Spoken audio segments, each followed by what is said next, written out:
പുതിയ വീഡിയോയിലേക്ക് എല്ലാ കൂട്ടുകാർക്കും സ്വാഗതം. ഇനി ഞാൻ നിങ്ങളുമായി പങ്കുവെക്കുന്ന ഡെയിലി അപ്ഡേറ്റ്സിലെ ആദ്യത്തെ അപ്ഡേറ്റ് ഈ ഞായറാഴ്ച നടക്കാൻ പോകുന്ന സാറ്റർഡേ നൈറ്റ് മെയിൻ ഇവൻ്റ് എന്ന് പറയുന്ന ഷോയുടെ മാച്ച് കാർഡ് പ്രഡിക്ഷൻ ആണ്. അപ്പോൾ 4 മത്സരങ്ങളും ഒരു സെഗ്മെൻറ്റുമാണ് നിലവിൽ ഈ ഒരു ഷോയിലേക്ക് ഇതുവരെ കൺഫേം ചെയ്തിട്ടുള്ളത്. മിക്കവാറും ഇങ്ങനെ തന്നെ ഷോ നടക്കാനാണ് സാധ്യത. അപ്പോൾ ഈ ഞായറാഴ്ച ജൂലൈ 19-ാം തീയതി രാവിലെ 5:30 മുതലാണ് ഈ ഷോ ലൈവ് ആരംഭിക്കുന്നത്.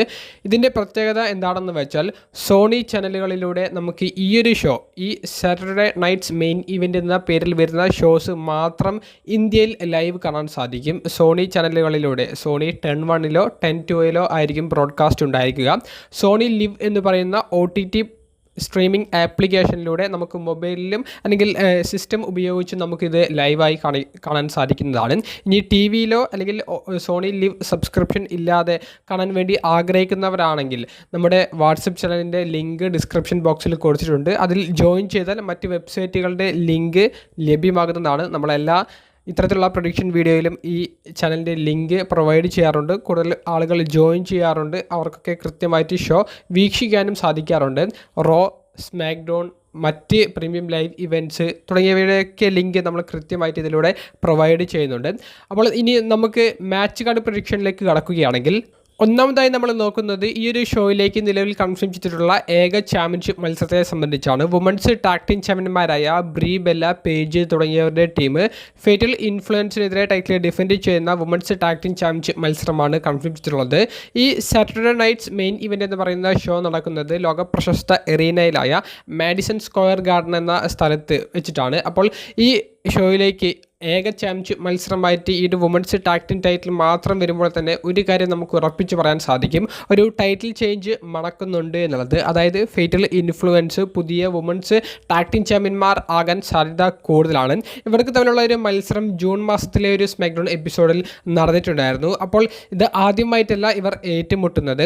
അപ്പോൾ ഏക ചാമ്പ്യൻഷിപ്പ് മത്സരമായതുകൊണ്ട് തന്നെ ഒരു ടൈറ്റിൽ ചേഞ്ച് നടത്തി ഈ SNME ഷോയും കുറച്ചും കൂടി പ്രാധാന്യമുള്ളതാണ് എന്ന് കാണിക്കാൻ വേണ്ടി ക്രിയേറ്റീവ് ടീം ശ്രമിച്ചേക്കാം. അപ്പോൾ ഈ ഒരു ടൈറ്റിൽ ചേഞ്ച് ആണ് എൻ്റെ പ്രൊഡിക്ഷനായി ഞാൻ പറയുന്നത്. അപ്പോൾ നിങ്ങളുടെ അഭിപ്രായം കമൻറ്റ് ബോക്സിൽ രേഖപ്പെടുത്തുക. രണ്ടാമത്തെ മത്സരമായി നോക്കുന്നത് വുമൻസ് ഡിവിഷനെ റെപ്രസെൻറ്റ് ചെയ്ത് വരുന്ന മത്സരമാണ്. ബെയ്ലി വേഴ്സസ് ലൈറ വാൽക്കീരിയ തമ്മിലുള്ള മത്സരം. വുമൻസ് ടാഗ് ടീം ചാമ്പ്യൻഷിപ്പ് മത്സരത്തിൽ വിജയിക്കാൻ സാധിക്കാതിരുന്നതിനെ തുടർന്ന് നടന്ന ഒരു ഫൈറ്റ് ആയിരുന്നു ബെയ്ലിയും ലൈറ വാൽക്കീരിയയും തമ്മിലുള്ള ഒരു സ്പ്ലിറ്റിലേക്ക് നയിക്കപ്പെട്ടത്. ബെയ്ലിയെ ആക്രമിച്ച ലൈറ വാൽക്കീരിയ ഹീലായി മാറുന്നതാണ് നമുക്ക് കാണാൻ സാധിച്ചത്. ഏറ്റവും അവസാനമായി കഴിഞ്ഞ റോ എപ്പിസോഡിലൂടെയാണ് ഈ ഒരു മത്സരം ഈ സാറ്റർഡേ നൈറ്റ്സ് മെയിൻ ഈവൻറ്റിലെ 4ാമത്തെ മത്സരമായിട്ട് ഒഫീഷ്യലി കൺഫേം ചെയ്യുന്നതും. ഇപ്പോഴത്തെ ഒരു പോക്കനുസരിച്ച് ലൈറ വാൽക്കീരിയക്ക് വിജയസാധ്യത കൂടുതലെന്നാണ് ഞാൻ പറയുകയുള്ളൂ. കാരണം ബെയ്ലി ഒരു വെറ്ററൻ റെസ്ലറായി മാറിക്കഴിഞ്ഞു. അപ്പോൾ ബെയ്ലി ഒരു പുട്ട് ഓവർ സ്റ്റൈലൊരു മത്സരം കളിച്ച് ലൈറ വാൽക്കീരിയെ ബെയ്ലിയുടെ മുകളിലേക്ക് കൊണ്ടുവരുന്ന രീതിയിൽ തോറ്റു കൊടുക്കുന്നതായിരിക്കും മത്സരത്തിൽ നമുക്ക് കാണാൻ സാധിക്കുക. ഇവരുടെ സ്റ്റോറി ഇനിയും മുന്നോട്ടേക്ക് പോകാൻ സാധ്യതയുണ്ട്. ചിലപ്പോൾ സമ്മർ സ്ലാമിലൊരു റീമാച്ച് വരെ പ്രതീക്ഷിക്കാം. അപ്പോൾ എൻ്റെ പ്രഡിക്ഷൻ ലൈറ വാൽക്കീരിയ വിജയിക്കുമെന്നാണ്. മൂന്നാമത്തെ മത്സരം ഇതൊരു നോ ഡിസ്ക്വാളിഫിക്കേഷൻ മത്സരമാണ്. JD മക്ഡൊണ വേഴ്സസ് ഡെൻ ഹാൻസൺ തമ്മിലുള്ള മത്സരം. ഡെൻ ഹാൻസൺ എന്ന് പറയുന്ന റെസ്ലറിനെ കുറിച്ച് നിങ്ങൾക്ക് എല്ലാവർക്കും അറിയാം. ഒരു വ്യത്യസ്തമായിട്ടുള്ള ഒരു ഗിമിക്ക് പിടിച്ചിട്ടുള്ള ഒരു റെസ്ലറാണ്. അദ്ദേഹത്തിൻ്റെ സെഗ്മെൻറ്റ്സ് ഒക്കെ വ്യൂവർഷിപ്പ് നല്ലതുപോലെ സോഷ്യൽ മീഡിയയിൽ നൽകുന്നുണ്ട്. അപ്പോൾ ഈ ഡെൻ ഹാൻസൺ വിജയിക്കാൻ സാധ്യതയുള്ള ഒരു നോ ഡിസ്ക്വാളിഫിക്കേഷൻ മത്സരമാണ് എന്നുള്ളത് മാത്രമല്ല, ഒട്ടനവധി സർപ്രൈസുകളും ഈ ഒരു മത്സരത്തിൽ ഒളിഞ്ഞു കിടക്കുന്നുണ്ട്. എന്താണെന്ന് വെച്ചാൽ ഇതൊരു നോർമൽ 1-on-1 മത്സരമായിട്ടാണ് ആദ്യം അനൗൺസ് ചെയ്തത്. ഇക്കഴിഞ്ഞ ചൊവ്വാഴ്ചത്തെ റോ എപ്പിസോഡിലൂടെയാണ് ഇതിൻ്റെ ഒരു മാറ്റം എന്നോണം JD മക്ഡൊണ ഇതൊരു നോ ഡിസ്ക്വാളിഫിക്കേഷൻ മാച്ച് ആയിരിക്കുമെന്ന് പറഞ്ഞത്. അപ്പോൾ എന്തിന് ഈ നോ ഡിസ്ക്വാളിഫിക്കേഷൻ മാച്ച് വരുന്നു എന്ന് ചോദിക്കുമ്പോൾ JD മക്ഡൊണ പറഞ്ഞത് തനിക്ക് അത്രയും പനിഷ്മെൻറ്റ് ഡെൻ ഹാൻസിന് കൊടുക്കണം, അതുകൊണ്ട് ഞാനൊരു നോ ഡിസ്ക്വാളിഫിക്കേഷൻ മാച്ച് ആവശ്യപ്പെടുന്നു എന്നാണ്. എന്നാൽ ഇത് നേരെ തിരിച്ചു വരാനാണ് സാധ്യത. നല്ല എൻ്റർടൈനിങ് ആയിട്ടുള്ള ഒരു മത്സരമായിരിക്കും. അതായത് മാച്ചിൻ്റെ ഒരു പെർഫോമൻസ് ക്വാളിറ്റി അല്ല ഞാൻ പറയുന്നത്, നമുക്ക് കണ്ട് ത്രില്ലടിക്കാൻ രസിക്കാൻ പറ്റുന്ന കുറേയധികം എലമെൻറ്റ്സ് ഈ ഒരു നോ ഡിസ്ക്വാളിഫിക്കേഷൻ മാച്ചിലുണ്ടായിരിക്കും. കൂടാതെ ഡെൻ ഹാൻസിനെ സഹായിക്കാൻ വേണ്ടിയിട്ടുള്ള സർപ്രൈസ് എൻട്രികൾ, സെലിബ്രിറ്റീസിൻ്റെ എൻട്രികൾ നമുക്ക് ഈ ഒരു നോ ഡിസ്ക്വാളിഫിക്കേഷൻ മത്സരത്തിൽ പ്രതീക്ഷിക്കാം. അതുകൊണ്ട് മാത്രമാണ് ഇതൊരു നോ ഡിസ്ക്വാളിഫിക്കേഷൻ മാച്ച് ആയിട്ടുള്ളത്. നിങ്ങൾക്ക് എല്ലാവർക്കും അറിയുന്നതാണ് ഡെൻ ഹാൻസിൻ്റെ ഒരു പരീക്ഷണ ലാബിനെ സംബന്ധിച്ച്. അതിലൊരു മിസ്റ്ററി ആയിട്ടുള്ളൊരു ഒരു പരീക്ഷണം അദ്ദേഹം നടത്തുന്നുണ്ട്. അത് ആരാണെന്ന് റിവീൽ ചെയ്തിട്ടില്ല. ഞാൻ പ്രതീക്ഷിച്ചത് അത് ബരോൺ കോർബിൻ ആയിരിക്കുമെന്നാണ്. പക്ഷേ ബരോൺ കോർബിൻ അതിന് മുൻപേ സ്മാക്ഡൗണിലൂടെ റിട്ടേൺ ചെയ്തു. അപ്പോൾ ഒരു മിസ്റ്ററി ആയിട്ടുള്ള ഒരു വ്യക്തി, ആ വ്യക്തിയുടെ ഒരു വരവ് JD മെക്ഡോണക്കെതിരെയുള്ള മത്സരത്തിൽ ഡെൻ ഹാൻസിന് ഒരു വിജയം കൊടുത്തേക്കാം. അപ്പോൾ മിക്കവാറും അതൊരു സെലിബ്രിറ്റിയുടെ വരവായിരിക്കാം, അല്ലെങ്കിൽ നമ്മൾ ഒട്ടും പ്രതീക്ഷിക്കാത്ത ഒരു റെസ്ലറുടെ റിട്ടേണോ ഡെബ്യൂവോ ആയിരിക്കാം. അപ്പോൾ അത്തരത്തിലുള്ള വലിയ സാധ്യതകളാണ് ഈ ഒരു നോ ഡിസ്ക്വാളിഫിക്കേഷൻ മാച്ചിൽ ഞാൻ കാണുന്നത്. അതുകൊണ്ട് തന്നെ JD മെക്ഡോണക്കെതിരെ ഡെൻ ഹാൻസിന് വിജയിക്കുന്നതായിരിക്കും അദ്ദേഹത്തിൻ്റെ പ്രീമിയം ലൈവ് ഇവൻറ്റിലെ അൺഡിഫീറ്റഡ് സ്ട്രീക്ക് മുന്നോട്ടേക്ക് കൊണ്ടുപോകുന്നതായിരിക്കും നമുക്ക് ഈ SNME ഷോയിൽ കാണാൻ സാധിക്കുക. നമ്മുടെ ലിസ്റ്റിലെ 4ാമത്തെയും ഏറ്റവും അവസാനത്തെയും ഒരു മാച്ച് എന്ന് പറയുന്നത് മെയിൻ ഇവൻറ്റ് സാധ്യത കൂടുതലുള്ള ഒരു ടാഗ് ടീം മത്സരമാണ്. നിലവിലെ പുതിയ അൺഡിസ്പ്യൂട്ടഡ് WWE ചാമ്പ്യനായ CM പങ്കും കോഡി റോഡ്സ് എന്ന് പറയുന്ന ഫേസ് ഓഫ് ദ കമ്പനി എന്നറിയപ്പെടുന്ന റെസ്ലറും ടീം ആയിക്കൊണ്ട് ദ റിംഗ് ജനറൽ ഗുന്തർ, സാമി സെയിൻ എന്ന് പറയുന്ന റെസ്ലർ ഇവർക്കെതിരെ കളിക്കുന്ന ഒരു ടാഗ് ടീം മത്സരമാണ്. അപ്പോൾ ഈ ഒരു ടാഗ് ടീം മത്സരത്തെ സംബന്ധിച്ച് നമ്മൾ നോക്കുകയാണെങ്കിൽ സമ്മർ സ്ലാമിൽ ഏറ്റുമുട്ടാൻ പോകുന്ന പങ്കും കോഡിയും ടീമായിട്ട് വരുന്നു. സാമി സെയിനും ഗുന്തറും തമ്മിലുള്ള പ്രശ്നങ്ങളാണെങ്കിൽ ഒരിക്കലും അവസാനിക്കാത്ത രീതിയിലാണ് സ്റ്റോറി പോയിട്ടുള്ളത്. ഇക്കഴിഞ്ഞ നൈറ്റ് ഓഫ് ചാമ്പ്യൻസിലെ ട്രിപ്പിൾ ത്രെറ്റ് മത്സരം അത്തരത്തിലൂടെ വന്നതാണ്.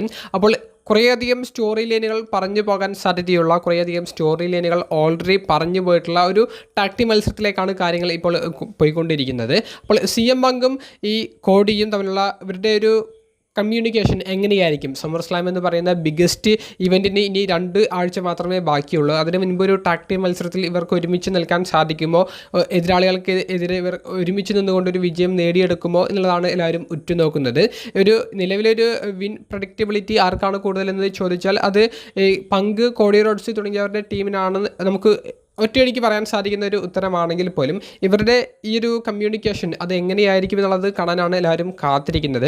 പലരും പ്രഡിക്റ്റ് ചെയ്യുന്നത് CM പങ്കിനെതിരെ കോഡി റോഡ്സ് ഹീലാകുന്നത് നമുക്ക് പ്രതീക്ഷിക്കാമെന്നാണ്. എന്നാൽ അത്തരത്തിലുള്ള ഒരു പ്രതീക്ഷയൊന്നും വേണ്ട എന്ന് ഞാൻ പറയുകയുള്ളൂ. കാരണം മത്സരത്തിൽ കോഡിയും പങ്കും തമ്മിലുള്ള എന്തെങ്കിലുമൊക്കെ ഒരു കമ്മ്യൂണിക്കേഷൻ ഗ്യാപ്പ് വന്നാൽ പോലും ഇതിൽ ആരെങ്കിലും വില്ലനാകുന്ന രീതിയിലുള്ള ഒരു ആക്രമണമൊന്നും മറ്റൊരു റെസ്ലറിനെതിരെ ചെയ്യാൻ യാതൊരുവിധ സാധ്യതയുമില്ല. ഇനി ഇവരുടെ ഓപ്പോസിറ്റുള്ള ടീമായ ഗുന്തർ, സാമി സെയിൻ തുടങ്ങിയവരുടെ ഭാഗത്ത് നമ്മൾ നോക്കിയാൽ ഇവർക്ക് തമ്മിൽ വലിയ പ്രശ്നങ്ങൾ നടക്കാൻ സാധ്യതയുണ്ട്. ചിലപ്പോൾ ഗുന്തർ ഈ മത്സരത്തിൽ നിന്ന് തന്നെ ഇറങ്ങിപ്പോയേക്കാം, അല്ലെങ്കിൽ സാമി സെയിൻ ഇറങ്ങിപ്പോയേക്കാം. ഇപ്പോഴത്തെ ഒരു സിനാരിയോ വെച്ച് നോക്കിയാൽ ഗുന്തർ ഇറങ്ങിപ്പോകാനാണ് സാധ്യത കൂടുതലുള്ളത്. സാമി സെയിൻ ഒറ്റയ്ക്കാകും. അങ്ങനെ സാമി സെയിനെ പിൻ ചെയ്തിട്ട് കോഡി, പങ്ക് തുടങ്ങിയവരുടെ ടീം വിജയം നേടിയെടുക്കുന്നതുമായിരിക്കും നമുക്ക് കാണാൻ സാധിക്കുക. അതിനുശേഷം പങ്കും കോഡി റോഡ്സും വളരെ ഹീറ്റായിട്ടുള്ള രീതിയിൽ കുറച്ചും കൂടി രൂക്ഷമായ ഭാവത്തോടു കൂടി ഫേസ് ടു ഫേസ് നോക്കി നിൽക്കുന്ന ഒരു ക്ലോസിംഗ് ഷോട്ടും കാണിച്ചുകൊണ്ട് സാറ്റർഡേ നൈറ്റ്സ് മെയിൻ ഇവന്റ് എന്ന് പറയുന്ന ഷോ അവസാനിക്കാനുമാണ് സാധ്യത കൂടുതൽ. ഇത് കൂടാതെ ഇവർ കൺഫേം ചെയ്തിട്ടുള്ള ഒരു സെഗ്മെന്റ് എന്ന് പറയുന്നത് നിലവിലെ വേൾഡ് ഹെവി വെയ്റ്റ് ചാമ്പ്യനായ റോമൻ റെയ്ൻസും ബാസ്കറ്റ്ബോൾ വിജയിച്ച ടീമിലെ ഒരു സെലിബ്രിറ്റി പ്ലെയറും തമ്മിലുള്ള ഒരു ഫേസ് ടു ഫേസ് വരുന്ന ഒരു സെഗ്മെൻറ്റാണ്.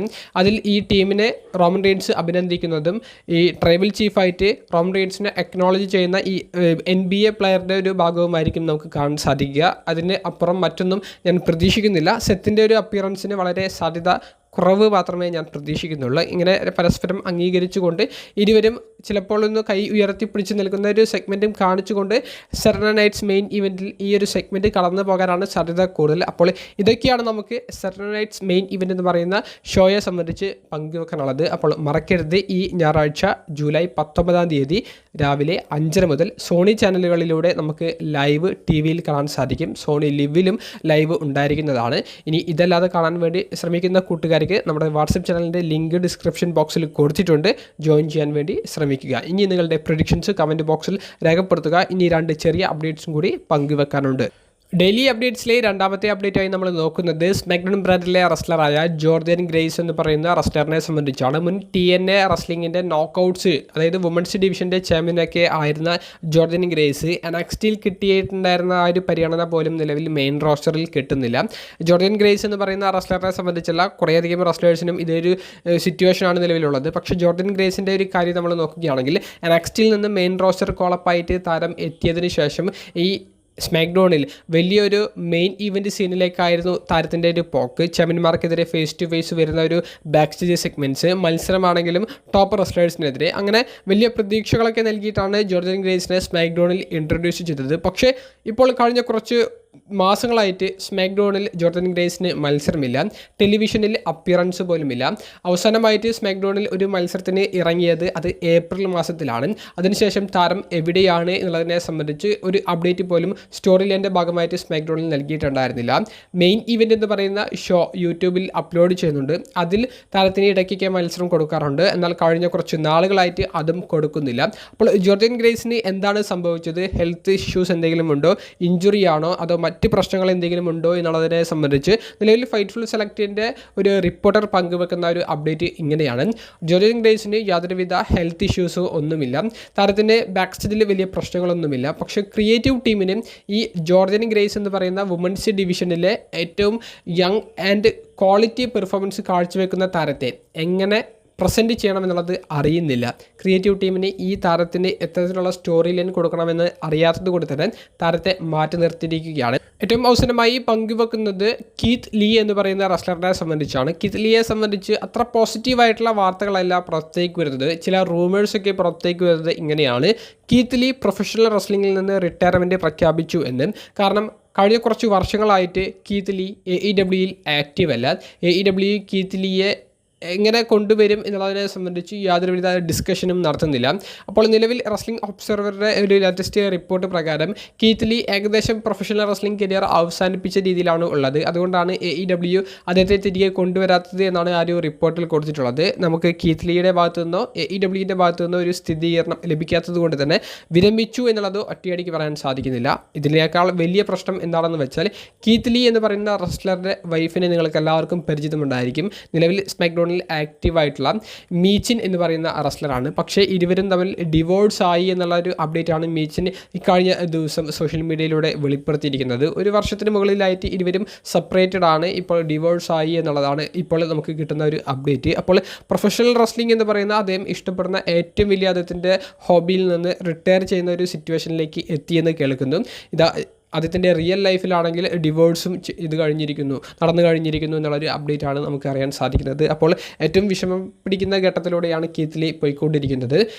NXT നോർത്ത് അമേരിക്കൻ ചാമ്പ്യൻഷിപ്പും NXT ചാമ്പ്യൻഷിപ്പും ഒരേ സമയത്ത് വിജയിച്ച് വലിയ വിപ്ലവം സൃഷ്ടിച്ച കീത്ത് ലീ മെയിൻ റോസ്റ്ററിലേക്ക് എത്തിയതിനു ശേഷം അദ്ദേഹത്തിൻ്റെ 2019 സർവൈവർ സീരീസിൽ അദ്ദേഹത്തിന് ലഭിച്ച ആ ഒരു പ്രകടനം, ആ ഒരു ക്വാളിറ്റി, അതൊക്കെ കണ്ടപ്പോൾ next big thing Keith Lee തന്നെയാണ് എന്നുള്ളത് ഉറപ്പായിരുന്നു. കാരണം അദ്ദേഹത്തിന് അതിനുള്ള ഒരു സൈസ് ഉണ്ട്, അദ്ദേഹത്തിനുള്ളൊരു കഴിവുണ്ട്. പക്ഷേ എന്തുകൊണ്ടോ AEWയിലേക്ക് മാറ്റാമെന്നുള്ളൊരു തീരുമാനം കീത്ത് ലീ എടുത്തത് അദ്ദേഹത്തിൻ്റെ കരിയറിനെ അപ്പാടെ തകിടം മറിക്കുന്നതായിരുന്നു. ഇപ്പോൾ പ്രൊഫഷണൽ റെസ്ലിംഗിൽ ഒന്നുമല്ലാത്ത രീതിയിലേക്ക് കീത്ത് ലീയുടെ പേര് മാറിക്കഴിഞ്ഞിരിക്കുന്നു. ഒരു പക്ഷേ റെസ്ലിംഗ് ഇൻഡസ്ട്രിയിൽ തന്നെ one of the best name ആയി മാറേണ്ട താരം ഇപ്പോൾ വേസ്റ്റ് എന്ന് പറയുന്ന രീതിയിലേക്ക് മാറിയിരിക്കുന്നു.